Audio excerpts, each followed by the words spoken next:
আসসালামু আলাইকুম। আমি ডাক্তার মোহাম্মদ মামুন মিয়া। অনেকেই প্রশ্ন করেন যে অনেক পড়াশোনা করতেছি, মনে রাখতে পারতেছি না। আবার অনেকেই বাচ্চা নিয়ে আসেন যে বাচ্চা পড়াশোনা করতেছে কিন্তু মনে রাখতে পারতেছে না। আজকে পড়লে কালকে ভুলে যাচ্ছে, কালকে পড়লে প্রতিদিন ভুলে যাচ্ছে। তো এই মুহূর্তে আমার করণীয় কি? তো আজকে আমি আলোচনা করব কিভাবে পড়া আপনি মনে রাখতে পারবেন বা কি কি করলে পড়া মনে রাখতে পারবেন। এই বিষয়টা জানতে ফুল ভিডিওটি দেখুন, তাহলে বুঝতে পারবেন। তো আমরা জানি যে মানুষের যে কোনো পড়া বা যে কোনো কথা, যে কোনো কিছু ব্রেনের মধ্যে মেমোরি হিসেবে জমা থাকে। মানুষের ব্রেনের একটা অংশ নাম হলো হিপোক্যাম্পাস, যেটা হলো মেমোরিটাকে জমা রাখে। যার হিপোক্যাম্পাস যত বেশি অ্যাক্টিভ থাকবে, তার মেমোরি তত শার্প হবে বা বেশি দিন পর্যন্ত মনে রাখতে পারবে। আর এই মানুষের এই যে মনে রাখাটা, এটাকে দুই ধরনের ভাগে ভাগ করা যায়। এটা হলো শর্ট টার্ম মেমোরি, এটা হলো লং টার্ম মেমোরি।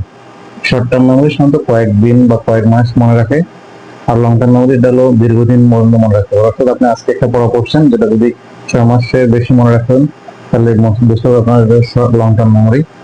আবার আপনি যদি আজকে পড়ছেন কিন্তু 1 সপ্তাহ পরে এটা মনে রাখতে পারেন নাই, তাহলে এটা আপনার হলো লং টার্ম মেমোরি।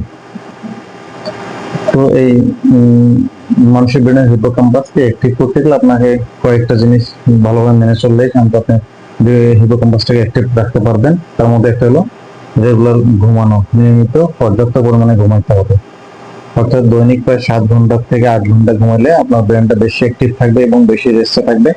তখন আপনার ব্রেনের হিপোক্যাম্পাস বেশি বেশি জিনিস মনে রাখতে পারবে। গবেষণায় দেখা গেছে যে যারা হলো রাত 9টা থেকে সব ভোর 5টা বা 4টা পর্যন্ত ঘুমায়, তাদের ব্রেন অনেক ভালো কাজ করে, তারা বেশি বেশি মনে রাখতে পারে।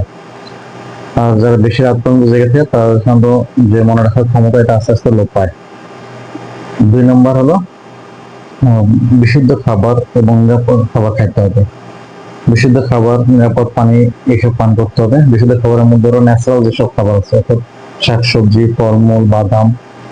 এছাড়াও কম চর্বিযুক্ত যে তরকারি আছে, সেগুলো যেমন হলো ওমেগা 3 ফ্যাটি অ্যাসিড যুক্ত যে উপাদান, পুষ্টি উপাদানগুলো আছে, যেমন মাছ, পোনা মাছ, বড় মাছ, এসব।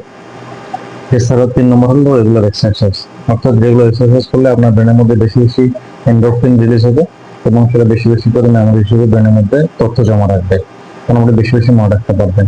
গবেষণায় দেখা গেছে যে রেগুলার যে অ্যানারোবিক, নর্মাল অ্যানারোবিক এক্সারসাইজ সপ্তাহে 150 মিনিট করতে হবে, অথবা এক্সট্রিমাস এক্সারসাইজ সপ্তাহে 70 মিনিট করতে হবে।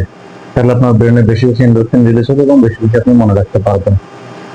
তো এমন তথ্যবহুল ভিডিও পেতে আপনি আমার পেজটাকে ফলো করবেন, সাবস্ক্রাইব করবেন এবং লাইক শেয়ার করবেন, যেন মানুষ জানতে পারে এবং এই তথ্যগুলো আপনি আপনার বাচ্চার উপরে বা আপনার আশেপাশে যারা আছে তাদের উপরে অ্যাপ্লাই করতে পারেন। দেখবেন যে তারা অনেকদিন পর্যন্ত মনে রাখতে পারতেছে এইসব বিষয়ে। তো ধন্যবাদ সকলে, ভালো থাকবেন, সুস্থ থাকবেন। আসসালামু আলাইকুম।